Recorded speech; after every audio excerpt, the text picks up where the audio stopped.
پیٹھ تھپکی اور تحمل سے بولا، اگر انہوں نے ایسا کیا تھا تو وہ جو اللہ ہے نا، انہوں نے بھی ان کو سزا دے دی تھی۔ یاد ہے کیسے موت ہوئی تھی ان کی؟ لیکن تم نے پھر بھی جو غازیان کے ساتھ کیا تھا وہ صحیح نہیں تھا، انہوں نے دکھ سے کہا۔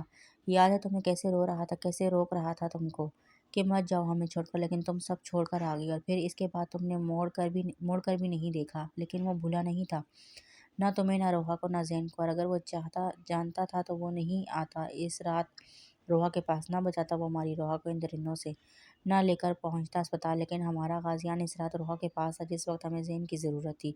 میں مانتا ہوں ہمارا زین کہاں تھا، لیکن اس کو ہمارے ساتھ ہونا چاہیے تھا، اور اگر غازیان وہ سب باتیں یاد کر کے ہمارے پاس نہ پہنچتا، آج ہماری روحا ہمارے پاس موجود نہیں ہوتی۔ صدیقی صاحب میں کیا کرتی جب مجھے بھابھی نے بتایا تھا کہ بھائی نے ہی امی ابو کا قتل کیا ہے، وہی ان کی قاتل ہیں، تو مجھے کچھ سمجھ نہیں آیا تھا مجھ پر کیا گزری تھی اس رات کو جو انہوں نے مجھے بتایا۔ اس بات کو جس دھڑلے سے بھائی نے مانا تھا، مجھے اس وقت جو سمجھ آیا تھا میں کر گزری تھی ماضی۔ بھابھی مجھے تو کچھ سمجھ ہی نہیں آ رہا، پر ہم پر یہ کسی قیامت ٹوٹ گئی ہے۔ امی ابو کیسے چلے گئے اس دنیا سے؟ صرف ایک بار وہ انسان میرے سامنے آ جائے، میں اس شخص کو زندہ نہیں چھوڑوں گی۔ وہ اپنے سامنے بیٹھی پر نور چہرے جو سفید حالے کے حجاب میں مقید تھا، ان کو دیکھ کر وہ دکھ سے بولی، وہ انسان ہمیں مل جائے جس نے ہمارے ماں باپ کو مارا ہے۔ فرحت بیگم نے نام آنکھوں سے اپنی نند کی طرف دیکھا جس کو وہ اپنی بہنوں سے بھی زیادہ چاہتی تھی۔ مجھے نہیں پتا ہے فوزیہ میری کتنی زندگی بچی ہے، لیکن میرا دل کہتا ہے میں بہت جلد یہ جہاں چھوڑ کر چلی جاؤں گی۔ میں نے اپنی دوست کو بول دیا ہے کہ میرے بچوں کا خیال رکھے، لیکن میں تم سے بھی بولتی ہوں میرے تینوں پھولوں کا خیال رکھنا۔ میں تمہیں ایک بہت بڑا راز بتانا چاہتی ہوں، کیونکہ میں اس راز کے ساتھ اس دنیا سے نہیں جانا چاہتی۔ میں گناہ کو ترجیح نہیں دینا چاہتی۔ کیا مطلب بھابھی؟ کیسی باتیں کر رہی ہیں آپ؟ مجھے کچھ سمجھ نہیں آ رہا ہے، اور اللہ نہ کرے آپ کو کچھ ہو، آپ کا سایہ آپ کے بچوں پر سلامت رہے۔ فوزیہ تم میری بات کو ٹھنڈے دماغ سے سننا، تمہارے ماں باپ کا قاتل کوئی اور نہیں، تمہارا بھائی رحمان دورانی ہی ہے۔ اس کے سر پر ساتوں آسمان ایک ساتھ گرے تھے، اور وہ ایک دم کھڑی ہوئی اور غصے کی زیادتی سے چیخی، دماغ ٹھیک ہے آپ کا؟ میں مانتی ہوں آپ کو بھائی پسند نہیں، ان کی عیاش زندگی سے آپ کو سخت نفرت ہے، لیکن آپ میرے بھائی پر اتنا گندا الزام نہیں لگا سکتی۔ اگر آپ ان کو اتنا اپنا شوہر نہیں مانتی تو کیا ہوا، کم از کم اپنے بچوں کے باپ کی حیثیت سے ہی ان کے بارے میں سوچ کے ان پر الزام لگاتی۔ غازیان جو اپنی ماں کے پاس آ رہا تھا کھڑکی کے اوٹ میں ہو گیا، اندر کی آوازیں سن کر وہ کھڑی ہوئی اور ان کا ہاتھ پکڑ کر واپس ان کو بٹھایا۔ میری بات تحمل سے سنو، میں تمہیں ساری تفصیل بتاتی ہوں، ایک بار میری بات سنو اور مجھ پہ یقین کرنا۔ جو کام کر رہے ہیں آج کل تم جانتی ہو نا کیا کرتے پھر رہے ہیں، یہ ساری باتیں ابو کو پتہ چل گئی تھی، وہ ڈرگز اسمگلنگ کر رہے ہیں، وہ برے کاموں میں ملوث ہو گئے تھے۔ اس وجہ سے انہوں نے ان کی بات کی، ان کو سمجھانے کی کوشش کری، لیکن جب انہوں نے یہ بات نہ مانی تو مجبوراً ابو کو ان کو یہ دھمکی دینی پڑی کہ وہ یہ سب باتیں پولیس کو بتا دیں گے، اور پھر بھی نہیں مانے۔ پھر ان دونوں نے فیصلہ کیا کہ وہ یہ بات پولیس کو بتا دیں گے، اور ایک ساتھ ہی کمپلین کرنے گئے تھے اور جب یہ دونوں باہر اپنی گاڑی میں نکلے تو انہوں نے ان کا ایکسیڈنٹ کروا دیا۔ وہ بہت بے یقینی سے اپنی بھابھی کی باتیں سن رہی تھی، جس میں ان کو 100% سب درست لگ رہا تھا، اور یہ سب باتیں خود میں نے اپنے کان سے سنی تھی، اور تمہیں معلوم ہے وہ بھی اپنی بات کو پوری کرتی پیچھے سے رحمان دورانی کی آواز پر وہ دونوں گھومی۔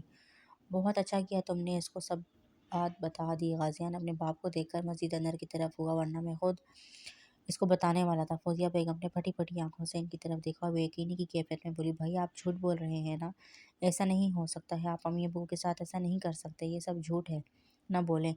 ایسا میں کر چکا ہوں، اور میں کیا کرتا، میرے پاس کوئی اور راستہ نہیں تھا، دوسرا راستہ نہیں تھا۔ وہ بار بار مجھے پولیس میں جانے کی دھمکی دے رہے تھے اور بول رہے تھے کہ وہ یہ کر دیں گے، وہ کر دیں گے، تو میں کیا کرتا، جو مجھے سمجھ آیا میں نے کر دیا۔ اور پتہ ہے تمہارے سامنے یہ سب کیوں میں مان رہا ہوں، کیونکہ تم بھی بار بار پولیس میں جا رہی ہو۔ دیکھو اگر تم نے اپنے قدم پیچھے نہیں لیے تو مجھے صرف 10 منٹ لگیں گے تمہارے میاں اور بیٹے کو اڑوانے میں۔ کیا بولتی ہو، ایک کال کر دوں اور کام تمام؟ فوزیہ یاد رکھنا میرے لیے صرف پیسہ ضروری ہے اور کچھ نہیں۔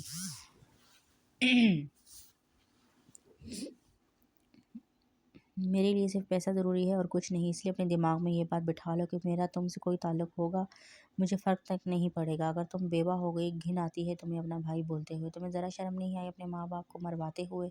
نہیں، مجھے قسم سے بالکل نہیں آئی، انہوں نے مذاق اڑانے والے انداز میں کہا۔ لیکن تمہارے شوہر کو مروانے میں مجھے تھوڑی سی آئے گی شرم، تو پھر کیا بولتی ہو، کروں کال اور کام تمام کر دوں ان کا؟ کوئی ضرورت نہیں ہے، جا رہی ہوں میں تمہاری زندگی سے کبھی زندگی سے کبھی نہیں آؤں گی، لیکن میری بد دعا ہے تمہیں، اللہ کرے تم کتے کی موت مرو، تمہاری موت اتنی بھیانک ہو پوری دنیا دیکھے اور تم سے عبرت حاصل کرے۔ جو ماں باپ کے ساتھ ایسا سلوک کرتے ہیں ان کے ساتھ ایسا ہوتا ہے، اور انشاءاللہ تمہارے ساتھ یہ سب ہوگا، کیونکہ یہ ایک بیٹی کی بد دعا ہے۔ اور وہ وہاں رکی نہیں تھی، زین اور روحا کو لے کر دورانی مینشن چھوڑ کر ہمیشہ ہمیشہ کے لیے چلی گئی تھی۔ وہ مکرا کہکا لگا کر ہنسنے لگا اور ان کی نظر فرحت بیگم کی طرف پڑی۔ گالی، عورت تیری ہمت کیسے ہوئی یہ سب اپنے منہ سے اگلنے کی؟ تو نے آج یہ بات اس کے سامنے بھونکی ہے تو یہ بات اور کسی اور کے سامنے بھی بھونکے گی، اس لیے تجھے زندہ رہنا ضروری نہیں ہے۔ اور وہ اگلا سانس تک نہیں لے پائی تھی اور اسی رات اس دنیا کو چھوڑ کر چلی گئی تھی، اور یہ سب کچھ غازیان نے اپنی آنکھوں سے دیکھا تھا۔ اس میں اتنی ہمت نہیں تھی کہ چھٹکا پایا تھا کہ وہ اپنے فرعون سے باپ کو روک پاتا۔ وہ وہی بت بنا کھڑا دیکھ رہا تھا۔ اس رات اس گھر سے ایک جنازہ نہیں اٹھا تھا، 2 جنازے اٹھے تھے۔ دوسرا جنازہ خود رحمان دورانی کا تھا جو پولیس ریڈ میں مارے گئے تھے، اور وہ اور ان کا پارٹنر رانا کا بھائی، ان دونوں کو پولیس انکاؤنٹر میں گولیوں سے چھنی کر دیا گیا تھا۔ اور اس رات ایک انسان کا دل بھی پتھر ہوا تھا جو ہنسنا تک بھول گیا تھا، جس نے اپنے سامنے اپنے باپ کو اپنی ماں کو مارتے دیکھا تھا، جس نے دیکھا تھا اس کی پھپھو اس کو چھوڑ کر چلی گئی تھی جب ان کو سب سے زیادہ ان کی ضرورت تھی۔ اس رات اس نے دیکھا تھا اپنے چھوٹے چھوٹے بھائیوں کو روتے ہوئے۔ اس رات اگر کسی نے اس کو سینے سے لگایا تھا تو اس کی نم آنکھیں پہنچی تھی، وہ تھی میمونہ بیگم، جن کی آغوش میں اس کو اپنی ماں کی خوشبو میسر ہوتی تھی۔ لیکن اس نے اس رات ٹھان لیا تھا کہ وہ دنیا کے ایسے ناسوروں کو اس دنیا سے ختم کر دے گا، اور اس نے ایسا کیا بھی تھا۔ حال میں مانتی ہوں صدیقی صاحب، مجھے جانا چاہیے تھا، انہوں نے اپنی آنکھیں صاف کرتے ہوئے کہا، ان تینوں کے پاس، لیکن مجھے اس گھر سے نفرت ہو گئی تھی، میں چاہ کر بھی نہیں جا پائی تھی۔ لیکن دیکھا آپ نے، غازی ایک بار بھی نہیں آیا میرے پاس، میں ملنا چاہتی تھی اس سے جب وہ ہماری روحا کو اسپتال لے کر پہنچا تھا، لیکن وہ مجھ سے ملا ہی نہیں، چلا گیا تھا۔ وہ تھوڑی دیر رک کر اس کے بعد وہ روحا سے ملتا ہے، آپ سے ملتا ہے، لیکن مجھ سے نہیں ملتا تھا، اور وجہ معلوم ہے مجھے، یہی وجہ ہے کہ میں نہیں آئی تھی ان تینوں کے پاس، لیکن مجھے نفرت ہو گئی تھی صدیق صاحب، میرے بس میں نہیں تھا کہ میں کیا کرتی۔ آپ خاموش ہو جائیں اور یہ نکاح ہونے دیں۔ روحا داؤد سے محبت کرتی ہے، اور غازی داؤد اور روحا دونوں سے بے انتہا محبت کرتا ہے، جس کی وجہ سے وہ آپ کو معاف کر دے گا۔ آپ پریشان نہ ہوں اور دعا کریں، آپ کی بیٹی داؤد کو اپنا ماضی بتانے گئی ہے، اس کی زندگی میں کیا ہوا تھا، جانے اس کو بدل کر رکھ دیا تھا، اور دعا کریں وہ سمجھے آپ کی بیٹی کو، ورنہ میں جانتا ہوں جو پہلے نہ ہوا تھا وہ اب ہوگا۔ میری روحا کو غازی نے سنبھال لیا تھا، لیکن اس بار اس کو کوئی نہیں سنبھال پائے گا۔ اللہ کرے جو آپ سوچ رہے ہیں ویسے ہی ہو، لیکن میرا دل نہیں مان رہا صدیقی صاحب، کچھ نہیں ہوگا، یہ سب اللہ پر چھوڑ دیں۔ وہ ان کو تسلی دینے لگے۔ وہ دونوں اوپن ریسٹورنٹ میں بیٹھے ہوئے تھے اور ایک دوسرے کی حال احوال دریافت کر رہے تھے، چپ ہو گئے تھے۔ ان دونوں کے بیچ ایک خاموشی تھی جس کو داؤد کی آواز نے توڑا، مجھ میں ہمت تو نہیں ہے کوئی بری خبر سننے کی، لیکن آپ کے ماما بابا کا جو فیصلہ ہوگا مجھے منظور ہوگا۔ داؤد کے سر ایک بہت بڑی ٹینشن تھی جو وہ بیان بھی نہیں کر سکتا تھا۔ میں اپنے باپ کو بابا اور اپنی ماں کو ماما نہیں بولتی، اس نے سنجیدگی سے کہا۔ روحا آج حد سے زیادہ ہی کچھ سنجیدہ تھی، اور یہ بات بھی اس کو بے حد پریشان کر رہی تھی۔ جی آپ اپنے پاپا کو باپو اور ماما کو ماتاری بولتی ہیں، مجھے معلوم ہے، پلیز آپ نتیجہ بتائیں مس روحا، آپ نہیں جانتی، مجھے ایسا فیل ہو رہا تھا کہ میں آج میٹرک کا رزلٹ لینے آیا ہوں اور اس کا نتیجہ سننا باقی ہو، پلیز کوئی بری خبر مت سنائیے گا، اس نے آخر میں التجائی انداز میں کہا۔ نہیں، بری خبر نہیں ہے، خیر خبر اچھی ہے، باپو مان گیا ہے، ماتاری بھی تھوڑی بہت راضی ہے، باقی باپو اس کو منا لے گا۔ کیا بولا آپ نے؟ اس کو ایسا لگا جیسے کچھ غلط سن لیا ہو۔ اپن بول رہی ہے باپو اور ماتاری مان گئے ہیں، واقعی آپ سچ بول رہی ہیں نا؟ آپ تو راضی ہیں نا مس روحا؟ داؤد کی خوشی چھپائی نہیں چھپ رہی تھی۔ ہاں اپن بھی راضی ہے، بس یہ سننا تھا۔ وہ باقاعدہ کھڑا ہو کر گول گول گھوما تھا اور ساتھ سے جاتے ہوئے ویٹر کے گلے لگا، مبارکباد دو، میری محبت جیت گئی۔ اس نے الگ ہو کر وہ باقاعدہ چیخنے والے انداز میں بولا، سب مجھے مبارکباد دو، میری محبت جیت گئی، سب دو۔ روحا نے ہنستے ہوئے اپنا ماتھا پیٹا، آس پاس کے ٹیبل کے لوگوں نے باقاعدہ کھڑے ہو کر تالیاں بجائیں، جن کو وصول اس نے سر خم کر کے لی۔ داؤد بیٹھ جا یار، سب دیکھ رہا ہے، ایسا لگ رہا ہے اپن ٹین ایج میں ہو، یار بیٹھ جا۔ روحا کھڑے ہو کر اس کے بولی تو وہ ہنستا ہوا واپس چیئر پر بیٹھا۔ یار آپ نہیں جانتی میں کتنا خوش ہوں۔ داؤد باپو کی ایک شرط ہے۔ کیسی شرط؟ اس کی مسکراہٹ چہرے سے جدا ہونے کا نام نہیں لے رہی تھی، اور روحا کا چہرہ بالکل سپاٹ تھا۔ وہ بول رہا ہے پہلے نکاح ہوگا؟ ہاں تو پہلے تو نکاح ہی ہوتا ہے روحا جی۔ داؤد میری بات سن، وہ بھی غور سے۔ جی آج تو صرف میں آپ کو سننا چاہتا ہوں، بولیں۔ داؤد باپو کا کہنے کا مطلب ہے میرا اور تیرا نکاح کل ہوگا۔ کیا مطلب؟ اس نے تھوڑا ناسمجھی سے پوچھا۔ مطلب نکاح داؤد ابھی صرف نکاح کل ہوگا اور زیادہ کچھ نہیں، اس نے نارمل انداز میں کہا۔ لیکن مس روحا، میں نے ابھی تک اپنے بڑے بھائی سے بات نہیں کری ہے، میں ان کے بغیر کیسے کر سکتا ہوں؟ بس بھابھی کو آپ کے بارے میں بتایا ہے اور نہ ہی اس بات کا ذکر میں نے ممو جان سے کیا ہے۔ جب تک وہ لوگ آپ کے گھر رشتہ لے کر نہیں آتے نکاح کیسے ہو سکتا ہے روحا؟ روحا نے اس کی بات سن کر تحمل سے بولی، مجھے ایسا لگتا ہے داؤد شاید آپ کا نوبت نہیں آئے گی، تیرے گھر والے اپن کا رشتہ لے کر آئے، مطلب کیوں نہیں آئیں گے؟ وہ لوگ میں جب ان کو بولوں گا تو وہ لوگ لازمی آئیں گے ہر حال میں، مجھے پتہ ہے، اس نے پختہ یقین سے کہا۔ داؤد، میں تجھے اس خبر کے ساتھ ساتھ ایک اور خبر بھی دینے آئی ہے۔ کیسی خبر؟ اس نے تھوڑا الجھتے ہوئے پوچھا۔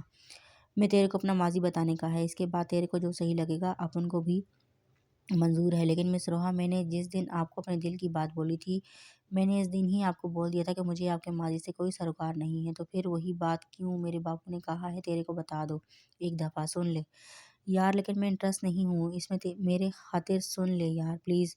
اچھا بولیں، اس نے ضبط سے کہا اور اس کی بات نہیں ٹال سکتا تھا، لیکن اس کا دل نہیں تھا اس کا ماضی جاننے کا۔ اس نے سر سانس خارج کی اور نگاہ نیچے کی، اور وہ اس وقت بلیک پینٹ، لیدر کی بلیک جیکٹ اور بلیک ہی پینٹ پہنی ہوئی تھی، اور بال پونی ٹیل میں مقید تھے۔ میک اپ کے نام پر صرف لبوں پر پنک لپسٹک لگی ہوئی تھی۔ داؤد، اپن جب 19 سال کی تھی تب اپن کا ریپ کرنے کی کوشش ہوئی تھی۔ داؤد کو لگا تھا وہ اگلا سانس نہیں لے پائے گا۔ اس کی آنکھیں ایک دم ساخت ہوئی تھی اور مسکراہٹ بھی سمٹی تھی۔ اس کی بات سن کر مس روحا پلیز چپ ہو جائیں، میں نے نہیں جاننا آگے۔ اس نے اپنے گلے کا بٹن کھولتے ہوئے بولا۔ اس کو سانس لینے میں بھی دشواری پیش ہو رہی تھی۔ اس کی بات سن کر روحا نے اس کی کنڈیشن دیکھی ضرور، لیکن وہ خاموش نہیں ہوئی۔ اپن کالج جا رہی تھی، روز ایک گروپ مجھے تنگ کرتا تھا۔ پہلے اپن ایسی نہیں تھی، نہ ایسے بات کرتی تھی، نہ ایسا کپڑا پہنتی تھی، نہ اتنا بہادر تھی۔ اپن ایک دبو سی معصوم سی لڑکی تھی جس کو اس دنیا کا پتہ ہی نہیں تھا، جس کی الگ ایک دنیا تھی، ماں باپ بھائی، جس میں اپن بہت خوش رہتی تھی۔ لیکن اس دنیا کے درندوں نے مجھے ایک نیا دنیا سے روشناس کروایا، مجھے ایسا بنایا جس کا اپن تصور بھی نہیں کرتی تھی۔ کالج کی واپسی پر وہ گروپ روز میرے پیچھے آتا تھا اور آوازیں مارتا تھا، سٹی بجاتا تھا، لیکن اپن اگنور کر دیتی تھی، ڈرتی تھی اپنی عزت سے، اپنے باپو کی عزت سے۔ اس دن وہ لوگ 4 تھے اور میں اکیلی۔ وہ کچھ لمحے خاموش ہوئی اور سر اٹھا کر آسمان کی طرف دیکھا گیا۔ آنکھوں میں نمی جمع ہونے لگی تھی، جس کو بے دردی سے اس نے اپنی آنکھوں سے صاف کیا تھا۔ پیچھے سے 2 لڑکے آئے تھے اور آگے سے 2 لڑکے تھے۔ اپن نہ پیچھے بھاگ سکتی تھی، نہ آگے۔ پیچھے بھی وہ درندے تھے اور آگے بھی۔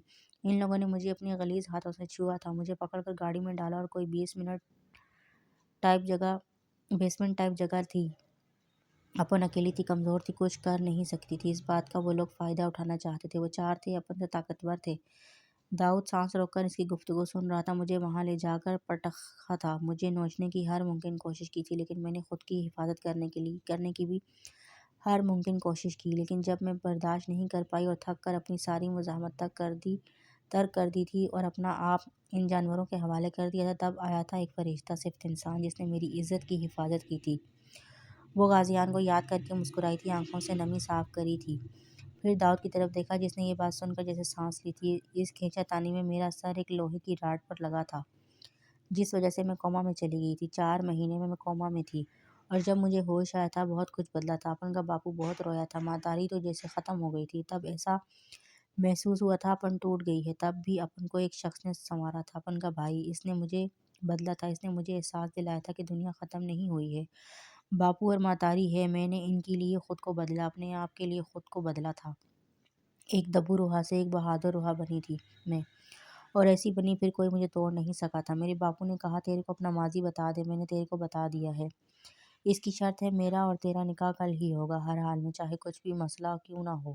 داؤد، اگر کل نہیں تو پھر کبھی نہیں، اپن تیرا انتظار کرے گی، تو سوچ لیا کر۔ تو ظہر کے بعد آ گیا تو ٹھیک، ورنہ میں سمجھ جائے گی تو نے میرا ماضی جان کر قدم پیچھے لے لیا ہے، اور مجھے کوئی مسئلہ نہیں ہے۔ یہ تیرا لائف ہے، تیری مرضی ہے، تو کیسے گزارے۔ It's okay. وہ کھڑی ہوئی اور 5 منٹ تک داؤد کو دیکھا، جو سر نیچے کر ایک دم خاموش ہو گیا تھا۔ اپن چلتی، تیرا انتظار رہے گا، بولی اور خدا حافظ کر کے چلی گئی تھی۔ اس کے جانے کے 10 منٹ بعد وہ بھی لڑکھڑاتے قدموں سے گھر کی جانب بڑھا تھا۔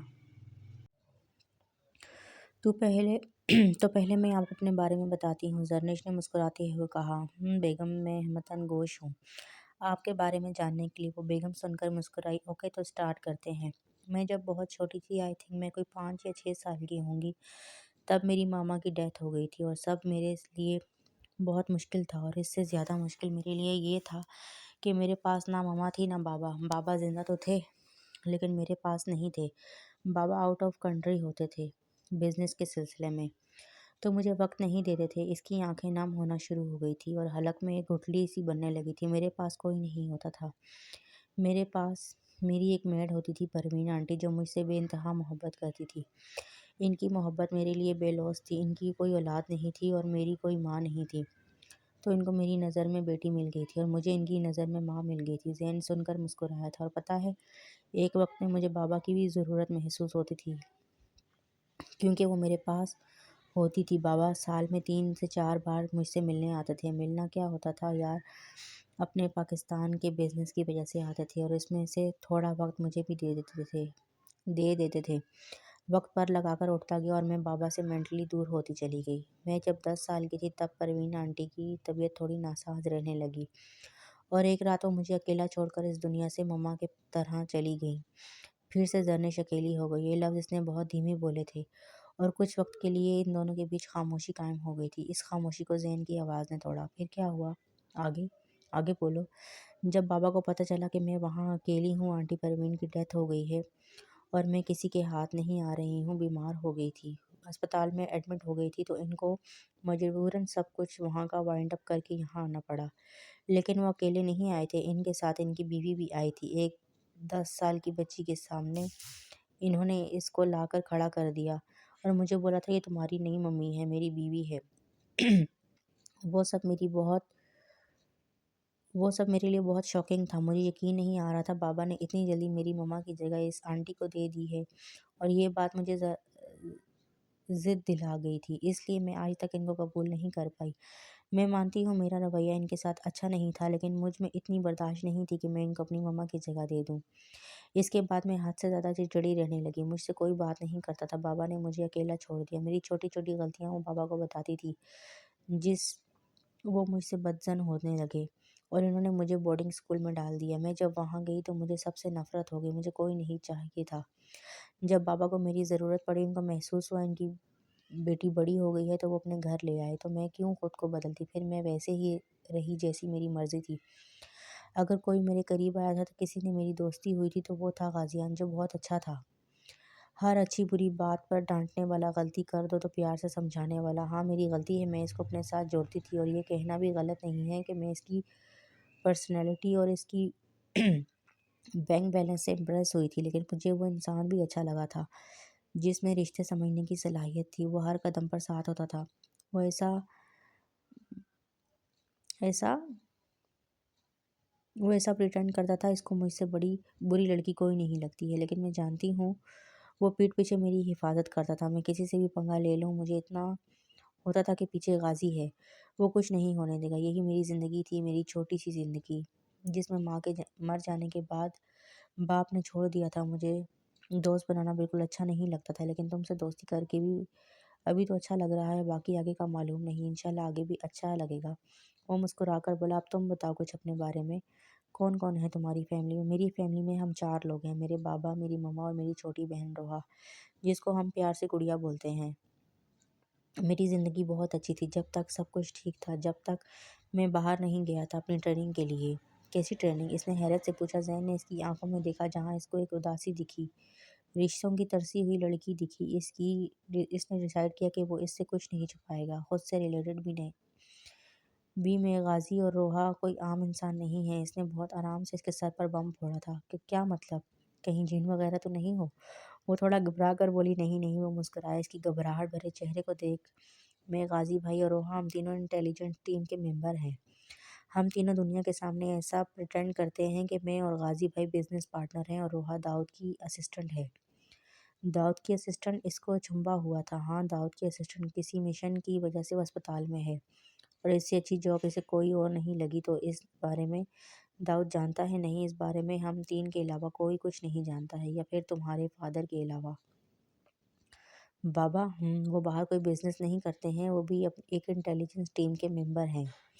زرنش کو اپنے کانوں پر یقین نہیں آ رہا تھا، وہ سن کیا رہی تھی؟ میری بہن جب 19 سال کی تھی تب کچھ لڑکوں نے اس کا ریپ کرنے کی کوشش کی تھی۔ زرنش کی آنکھیں ایک دم بڑی ہوئی، اور اس سب میں ماما پاپا کے پاس غازیان بھائی تھے اور میں ٹریننگ کے لیے جا رہا تھا۔ روحا 4 مہینے کوما میں تھی اور میں اپنی فیملی سے دور، اس وجہ سے میرے ماں باپ مجھ سے ناراض ہیں۔ اور تمہاری بہن وہ راضی ہے؟ ہاں وہ راضی ہے، وہ سمجھتی ہے ان سب چیزوں کو، وہ خود بھی ایک آفیسر ہے، وہ جانتی ہے کہ میں مجبور تھا، اگر میں نہیں جاتا تو میں کبھی اس فیلڈ میں نہیں آتا۔ روحا تو بہت ٹوٹ گئی ہوگی، زرنش نے دکھ سے کہا۔ نہیں، ہماری روحا بہت بہادر ہے، غازیان نے اس کو ٹوٹنے نہیں دیا، اس کو اتنا پاورفل بنا دیا کہ ایک دنیا اس سے ڈرتی ہے۔ فخر ہوتا ہے مجھے اس کو اپنی بہن کہتے ہوئے، جان ہے وہ میری میرا بچہ ہے وہ۔ اس کی آنکھوں میں ایک الگ سی چمک تھی۔ روحا کے متعلق بات کرتے ہوئے، میری لائف بھی اتنی سی ہے، بس میرے ماں باپ اگر مان جاتے ہیں تو سب کچھ ٹھیک ہو جائے گا، میں واپس اپنے گھر چلا جاؤں گا، بہت زیادہ آتی ہے یاد ان کی، دل چاہتا ہے مما کو سینے سے لگاؤں، بابا کے گلے لگوں، ان کی سنوں، کچھ اپنی سناؤں، لیکن مجھے پتہ ہے وہ کبھی مجھے معاف نہیں کریں گے۔ مجھے وہ معاف کریں گے، آپ کو ہر حال میں ان کو معاف کرنا پڑے گا، میں آپ کے ساتھ ہوں۔ اس نے اپنا ہاتھ زین کے ہاتھ پر رکھا، اور میں تمہارے ساتھ ویسے۔ زرنش ڈارلنگ، ٹائم بہت زیادہ ہو گیا ہے، صبح مجھے آفس بھی جانا ہے اور ایک بہت ضروری میٹنگ بھی ہے، تو اس لیے مجھے اجازت چاہیے۔ وہ کھڑا ہوتا ہوا بولا، ہاں رات زیادہ ہو گئی ہے، چلیں؟ کدھر؟ زین نے نہ سمجھنے والے بھرپور ایکٹنگ کرتے ہوئے پوچھا، سونے؟ بھنگڑا تو ڈالنے جانے سے رہے، یار تم بس حکم کرو وہ بھی ڈال لیتے ہیں۔ اس نے ہلکا سا کہکا لگایا، نہیں اس کی کوئی ضرورت نہیں ہے، خیر ابھی تو مجھے نیند آ رہی ہے۔ وہ کھڑی ہوتے ہوئے بولی، اتنی اچھی ہو تم، تمہارے ساتھ میں اپنا بیڈ شیئر کروں گا؟ ہاں میں اتنی ہی اچھی ہوں، میں اب میرے ساتھ اپنا بیڈ شیئر کریں گے؟ اس نے ایک ادا سے کہا، ویسے ایک بات بولوں؟ بولیں۔ تم اتنی بری نہیں ہو جتنی میں سمجھتا تھا، بس تم کو تمہارے ماحول نے ایسا بنا دیا تھا، لیکن اب میں جانتا ہوں تم خود کو چینج کر لو گی، کیونکہ تمہارا ماحول بہت اچھا ہوگا، کیونکہ دی گریٹ زین العابدین آپ کے ساتھ ہوں گے، مسز زین۔ اس نے مسکراتے ہوئے کہا، وہی بات، آپ بھی اتنے برے نہیں ہیں جتنا میں سمجھتی، بس ہماری جو پہلی ملاقات تھی وہ ذرا ملاقات کے بجائے مقالات بن گئی تھی۔ دونوں نے ایک ساتھ کہکا لگایا اور کمرے کی جانب بڑھے۔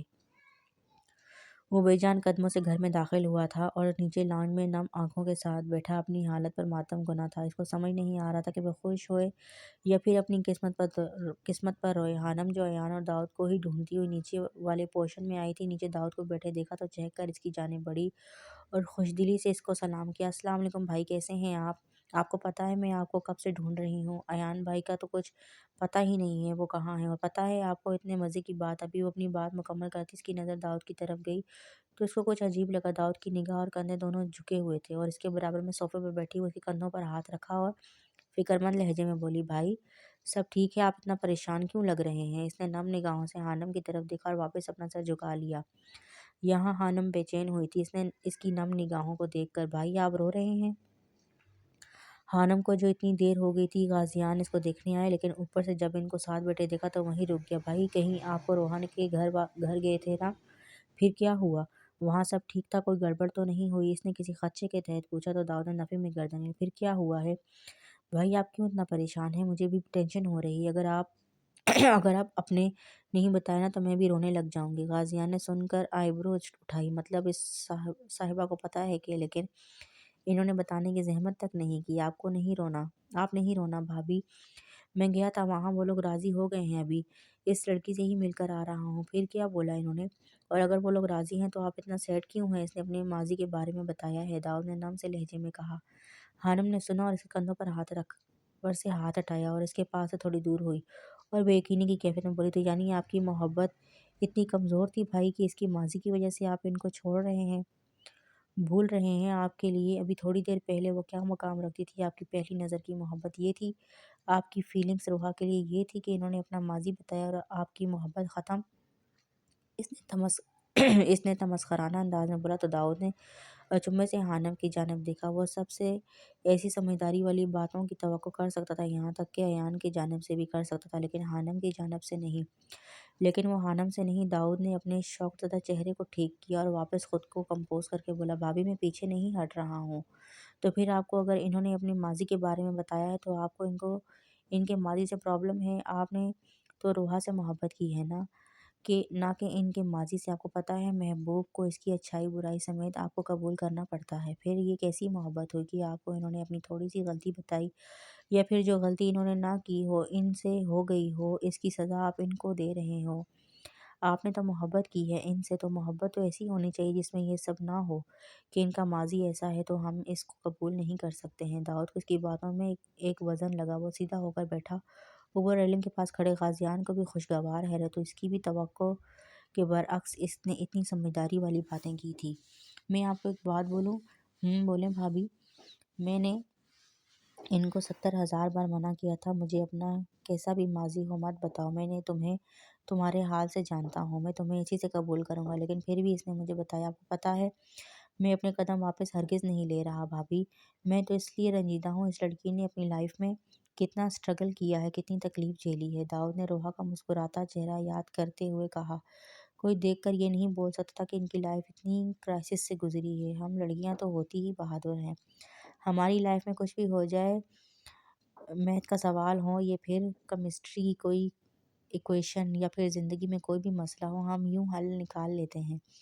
اس نے چٹکی بجاتے کہا۔ داؤد نے اتنی دیر بعد دل سے کہکا لگایا، جس الجھن میں وہ تھا وہ الجھن خانم نے دور کر دی تھی۔ لیکن بھابھی ایک پرابلم ہے۔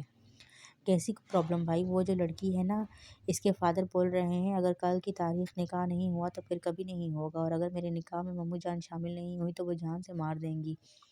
اس بار غازی بھائی کے نکاح پر تو وہ برداشت کا گھونٹ پی گئی تھی، لیکن میرے والے پہ نہیں پئیں گی۔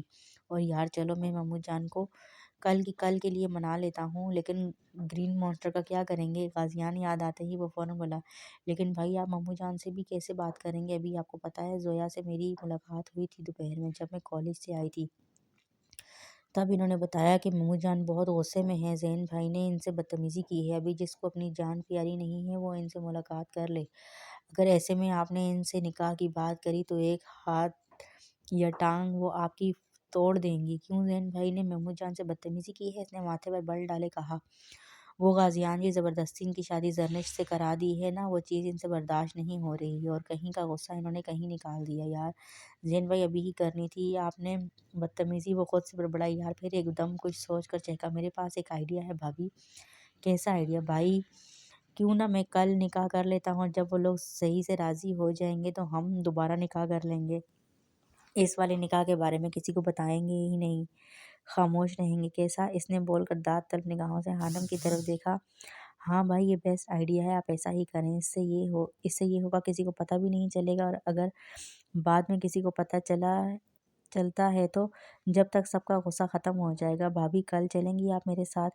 جی بھائی میں تو لازمی چلوں گی، میرے بھائی کا نکاح ہے، میں تو ہر حال میں جاؤں گی۔ تو پھر ٹھیک رہا، میں اور آپ چلتے ہیں، اور میں اپنے کچھ دوستوں کو ساتھ میں لے چلوں گا۔ جی ٹھیک ہے، لیکن بھابھی آپ تیار نہیں ہو سکتی ہیں۔ اس کو خانم کا میک اپ کرنے کا خواب یاد آتے ہی وہ بولا، کیونکہ اگر آپ تیار ہوئیں تو گرین مانسٹر کو پتہ چل جائے گا اور وہ ہم دونوں کو زندہ نہیں چھوڑیں گے۔ اوپر کھڑے غازیان نے ایک سنجیدہ سی نگاہ ان دونوں پر ڈالی اور اپنے کمرے کی طرف چلا گیا۔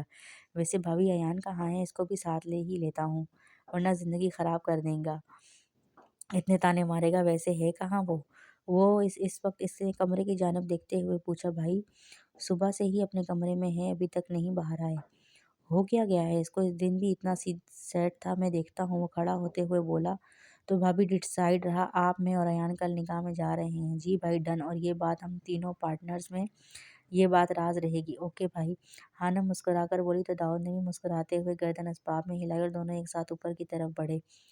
داؤد ایان کے روم کی جانب اور خانم مسکراتے ہوئے اپنے روم کی جانب۔ داؤد نے ایان کے کمرے کا نوب پر ہاتھ رکھا تو وہ لاک تھا۔ پہلے تو دروازہ نوک کرنے لگا، پھر یاد آیا کہ اس کے پاس بھی اس کے کمرے کی ڈپلیکیٹ چابی ہے۔ وہ نکال کر دروازہ ان لوک کیا، دروازہ جیسے کھلا اندر کی سب منظر دھندلا دھندلا سا تھا، سگریٹ بہت مقدار میں پی گئی تھی، پورا کمرہ دھواں دھواں ہو رہا تھا۔ وہ کھانستے ہوئے ہاتھ سے دھواں ہٹاتا ہوا مزید اندر داخل ہوا۔ ایان اوندھے منہ بیڈ پر نڈھال پڑا ہوا تھا، اس کا تو دماغ ہی دھواں دیکھ کر خراب ہو گیا تھا، لیکن ایان کو اس طریقے سے دیکھ وہ ایک دم پریشان ہو کر اس کی طرف بڑھا، لیکن کمرے میں سانس لینے میں بہت دشواری ہو رہی تھی۔ جلدی سے اس نے کھڑکیوں پر سے پردے ہٹائے جس سے کمرے سے تھوڑا دھواں کام ہوا، اور جلدی سے وہ اس کے قریب ہوا۔ ایان کیا ہوا یار؟ اٹھ، اس نے فکرمندی سے اس کا سر اپنی گود میں رکھتے ہوئے کہا۔ ایان آنکھ کھول یار، کیا ہوا ہے بتا تو صحیح۔ اس نے آنکھیں کھولی جس میں صرف ویرانی تھی۔ پہلے تو معاف دماغ کے ساتھ اس کو دیکھتا رہا، وہ بہت کچھ بول رہا تھا لیکن اس کو کچھ سمجھ نہیں آ رہا تھا، لیکن جب دماغ بیدار ہوا تو صبح والا واقعہ آنکھوں کے سامنے لہرایا۔ زویا کا رویہ آنکھوں میں یاد آیا تو آنکھوں میں نمی جمع ہونے لگی اور داؤد کو اپنے ساتھ دیکھ وہ اس کے گلے لگا۔ پہلے تو خاموشی سے لگا رہا، داؤد بھی خاموش تھا، کچھ تو وہ سمجھ گیا تھا، لیکن جب کوئی رسپانس اس کی طرف سے نہ آیا تو پریشان ہو کر اس کی پیٹھ تھپکتے ہوئے پوچھا، ایان بول تو صحیح میرے بھائی، کیا ہوا ہے؟ بول تو میرا بچہ، کیا بات ہے؟ جو چاہیے بتا تو صحیح، تیرا بھائی لا کر دے گا۔ اس نے اس کو مزید سینے میں بھیجا اور پھوٹ پھوٹ کر رونے لگا۔ داؤد بھائی، زویا میری زویا نہیں ہے، میں مر جاؤں گا یار۔ داؤد بھائی، زویا، وہ اس کے گلے لگے پھنسی پھنسی آواز میں بولا۔ ایان، کیا ہوا ہے اپنی زویا کو یار؟ ہوش میں آؤ ایان، کیا ہوا ہے؟ بتا تو صحیح میری جان، اس نے اس کی پیٹھ تھپکتے ہوئے کہا۔ شیر بن، بتا کیا ہوا ہے ایان، اس کا تو دل ہی کام گیا تھا اس کو اتنی ہچکیوں سے روتے دیکھ۔ ایان کے گلے میں گھلٹی سی پھنسنے لگی تھی، آواز حلق سے نکلنا بھی بند ہو گئی تھی، پھر بھی ہمت کر کے بولنے کی کوشش کی۔ بھائی، آنکھیں رونے کی وجہ سے لال سرخ ہو رہی تھی، چہرہ لال سرخ ہو رہا تھا، بال بکھرے ہوئے تھے اور اٹکتے اٹکتے بولا، زویا بول رہی ہے، اس کا رشتہ آیا ہے اور اس نے میرے سامنے فون کر کے ہاں کر دی۔ وہ اس سے الگ ہو کر نم سے لہجے میں کہا، چہرہ آنسوؤں سے تر تھا۔ تو داؤد نے ناسمجھی سے کہا، تو کیا بھائی میں مر جاؤں گا؟ اگر زویا ایان کی نہیں ہوئی تو میں جی نہیں پاؤں گا۔ کیا بول رہا ہے؟ پتہ بھی ہے تجھے؟ تو نے کہا تھا کہ تجھے محبت نہیں، تو پھر اتنی تکلیف کیوں ہو رہی ہے؟ داؤد نے اس کو اسی کی بات یاد دلاتے ہوئے کہا، تو محبت نہیں ہے نا اس سے، تو پھر یہ سب کیا ہے؟ ایان دورانی، اور تم کس کی اجازت سے اپنی یہ حالت کر کے بیٹھے ہوئے ہو؟ غازی بھائی کو پتہ چلا نا کہ تم نے اپنی یہ کنڈیشن کر لی ہے، خدا کی قسم وہ چھوڑیں گے نہیں تمہیں۔ بھائی مجھے زویا چاہیے، میں برداشت نہیں کر سکتا اس کا نام بھی کسی کے ساتھ۔ لیکن تو نے کہا تھا کہ تو محبت نہیں کرتا۔ داؤد کی بس ایک ہی گردان تھی، وہ اس کو احساس دلا رہا تھا، وہ چاہتا تھا کہ وہ ایک بار ہی صحیح لیکن اپنے منہ سے کنونس کرے کہ وہ زویا سے محبت کرتا ہے، اس لیے اس کو بار بار ایک ہی بات بول رہا تھا۔ تو یہ بھی بول رہا تھا نہ کہ وہ تجھے ڈیزرو نہیں کرتی ہے۔ داؤد نے اپنا لہجہ سخت کرتے ہوئے کہا، مجھے نہیں تھا پتہ بھائی، لیکن میں مر جاؤں گا اگر وہ کسی اور کی ہوئی۔ یہ کیا پاگل پن ہے ایان دورانی، تم ایسا زندگی ختم نہیں کر سکتے، اور وہ تم سے محبت نہیں کرتی ہے اور اس وجہ سے ہم کچھ نہیں کر سکتے، اس لیے اٹھو، منہ ہاتھ دھو، اور یہ جو تم نے اتنی ساری سگریٹ پی کر اپنا حال کی آگے اس کا جواب تم غازیان بھائی کو دو گے ہر حال میں۔ داؤد کا دل کٹ کر رہ گیا تھا۔ ایان کی ایسی کنڈیشن دیکھ، وہ کرتی ہے مجھ سے محبت؟ ایان نے کسی غیر معی نقطے کو گھورتے ہوئے کہا، اس نے بولا تھا مجھے، لیکن میں الو کا پٹھا اپنے سڑے ہوئے منہ سے اس کو منع کر دیا تھا۔ اس کی محبت ٹھکرا دی تھی، اس کی فیلنگز کو کچل کر رکھ دی تھی، تو پھر اس نے بھی وہی کیا جب میں نے کہا تو اس نے میری فیلنگز کو یہاں تک کہ میری ذات تک کو کچل کر رکھ دیا۔ میں نے کہا کہ نہیں، تم صرف محبت ٹھکرا دی تھی، اس کی فیلنگز کو کچل کر رکھ دی، تو پھر اس نے بھی وہی کیا جب میں نے کہا تو اس نے میری فیلنگز کو یہاں تک کہ میری ذات تک کو کچل کے رکھ دیا۔ میں نے کہا کہ نہیں، تم صرف میری دوست ہو۔ داؤد بھائی، میں ایک بار مما کو کھو چکا ہوں، مجھ میں برداشت نہیں ہے کہ میں ممو جان کو کھو دوں۔ میں نے دیکھا ہے لوگوں کو بچھڑتے ہوئے، ان رشتوں کی وجہ سے بہن بھائی جدا ہو جاتے ہیں، لیکن مجھ میں اتنا ظرف نہیں ہے، میں اپنی ممو جان سے جدا ہوں، لیکن میں زویا سے بھی دستبردار نہیں ہو سکتا۔ اگر اس سے الگ ہوا تو آپ کا ایان مر جائے گا۔ پلیز بھائی، اس نے اپنے بے بسی سے کہا، میں سمجھتا تھا کہ میں اس سے محبت نہیں کرتا، لیکن میرے لیے بہت تکلیف دہ تھا جب اس نے فون کر کے کہا کہ وہ راضی ہے۔ بھائی، میں کب سے اس بات کی نفی کر رہا ہوں، لیکن میں جی نہیں سکتا اس کے بغیر، مجھے زویا چاہیے۔ ایان دورانی ادھورا ہے زویا زمان کے بغیر، پلیز۔ میں نے کہا اس سے کہ میں محبت نہیں کرتا، لیکن میں تو اپنی زویا سے بے انتہا محبت کرتا ہوں، وہ تو میری بچپن کی محبت ہے۔ بھائی، وہ میرے ساتھ بچپن سے ہے، میں کیسے اس کو کھو سکتا ہوں؟ بھائی پلیز، مجھے زویا چاہیے۔ داؤد بھائی غازی بھائی کو بولیں نا کہ وہ ہم سب سے بہت پیار کرتے ہیں، مجھے زویا لا دیں۔ میں صبح سے فون کر رہا ہوں، وہ فون نہیں اٹھا رہی۔ داؤد بھائی، آپ میرے بھائی ہیں نا؟ غازی بھائی میرے بھائی ہیں نا؟ پلیز ممو جان سے میرے لیے زویا کو مانگ لیں پلیز۔ وہ اپنی پوری جان سے چیخا تھا۔ زویا پیچھے کی طرف نڈھال ہو کر گرا اور آہستہ آہستہ بڑبڑانے لگا، مجھے زویا چاہیے، میں نہیں رہ سکتا اس کے بغیر۔ داؤد بھائی نہیں رہ سکتا میں زویا، اور آنکھیں آہستہ آہستہ بند ہونے لگی تھی۔ داؤد بے چینی سے اس کا چہرہ تھپک رہا تھا، لیکن وہ ہوش میں ہی نہیں آ رہا تھا۔ آخر میں اس نے قریب سے غازیان کا پریشان چہرہ دیکھا تھا اور آنکھیں بند ہو گئی تھیں۔ جی تو فرینڈس، کیا لگتا ہے آپ کو ایان کو زویا ملے گی؟